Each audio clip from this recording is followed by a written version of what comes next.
विश्वासाची 26 वर्ष, लाखो सुखी दाम्पत्य. डाउनलोड करा मराठी मॅट्रिमनी.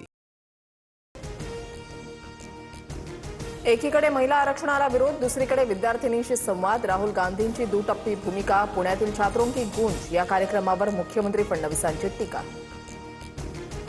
नागपुरातील कार्यक्रम पैसे देऊन आणलेल्या लोकांचा नव्हता, महाराष्ट्राची खरी जेन्सी कार्यक्रमात होती. राहुल गांधींच्या छात्रों की गूंज कार्यक्रमावरून मुख्यमंत्री फडणवीसांचा टोला. मतं विकत घेण्यासाठी सुरू केलेल्या लाडकी बहीण योजनेचं काय? बिहारमध्ये दिलेले पैसे आणि भाजपचे सर्व कार्यक्रम हाच खरा पेड इव्हेंट. राहुल गांधींच्या कार्यक्रमावरील टीकेनंतर राऊतांचा पलटवार. मी मुख्यमंत्री झालो ही संविधानाची ताकद, राजकारण व्यवसाय नाही ते माझं मिशन. नागपुरात जेन्झी सोबतच्या संवादामध्ये मुख्यमंत्री फडणवीसांनी उलगडला राजकीय प्रवास. जरांगेंची लढाई आमच्या विरुद्ध नाही, शासनाविरोधात. त्यावर सरकार निर्णय घेईल. जात पडताळणीमध्ये चुका असेल तर त्यावर आम्ही लढतोय, मंत्री छगन भुजबळांकडून स्पष्ट. उपमुख्यमंत्री एकनाथ शिंदेंचा चाकण एमआयडीसीमध्ये दौरा, रस्त्यांच्या दुरुस्तीच्या कामाचा शिंदेंकडून आढावा. आधुनिक तंत्रज्ञानाच्या साहाय्यानं परिसरातले खड्डे बुजवण्याचं काम. महाराष्ट्राच्या शिक्षण व्यवस्थेमध्ये परिवर्तनासाठी मिशन मोडवर काम करा, उपमुख्यमंत्री एकनाथ शिंदेंचे निर्देश. शाळांचं आधुनिकीकरण आणि गुणवत्तापूर्ण शिक्षणासाठी कालबद्ध कृती आराखडा तयार करण्याचे आदेश. शरद पवारांनी 29 तारखेला बोलावली पक्षाच्या कोर कमिटीची बैठक. पक्षाच्या पुढील वाटचाल आणि विलिनीकरणाच्या मुद्द्यावर चर्चा होणार, सूत्रांची माहिती. बारामतीत आमदार रोहित पवारांच्या पीए अजित दशावतारे यांच्या मुलीचा संशयास्पद मृत्यू. रुईमधील साई गणेश नगर इथे फॉरेन्सिक टीमकडून तपासणी. मुलीची हत्या की आत्महत्या, तपास सुरू. आमदार रोहित पवारांकडून पुण्यामध्ये आदिवासी आंदोलकांची भेट. आंदोलनासंदर्भात उद्या आदिवासी मंत्र्यांची बैठक. तोडगा न निघाल्यास आंदोलन करणार, रोहित पवारांचा इशारा. मुंबई महापालिकेमधील पक्षांतर्गत गटबाजीची भाजपच्या वरिष्ठ नेतृत्वाकडून दखल.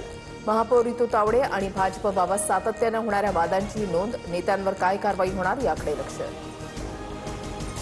भोरच्या कापूरहोळ परिसरात पुणे सातारा महामार्गावर शेतकऱ्यांचा रास्ता रोको. सुप्रिया सुळेंचा आंदोलनाला पाठिंबा. भोंगवली गावात होऊ घातलेला हाय व्होल्टेज सबस्टेशनचा प्रकल्प रद्द करण्याची मागणी.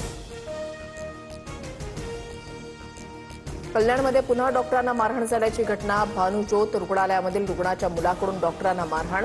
कोळसेवाडी पोलीस स्टेशनमध्ये गुन्हा दाखल. परभणीमध्ये गुरुवारी झालेला नर्सिंगचा पेपर फुटला. जीएनएम प्रथम वर्षाचा पेपर व्हॉट्सअपच्या माध्यमातून व्हायरल केल्याची घटना. पर्यवेक्षिका आणि तिच्या बहिणीच्या विरोधात गुन्हा दाखल.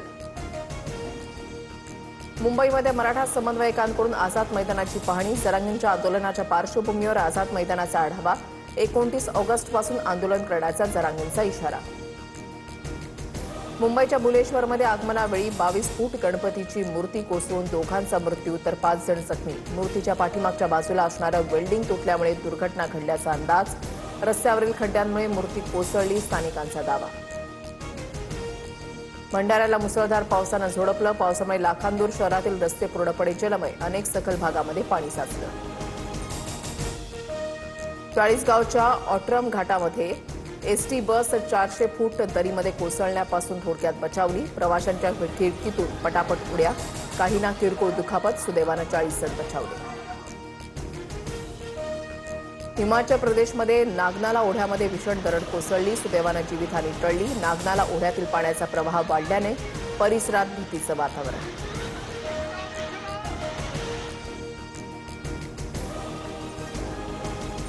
विश्वासाची 26 वर्ष, लाखो सुखी दाम्पत्य. डाउनलोड करा मराठी मॅट्रिमनी.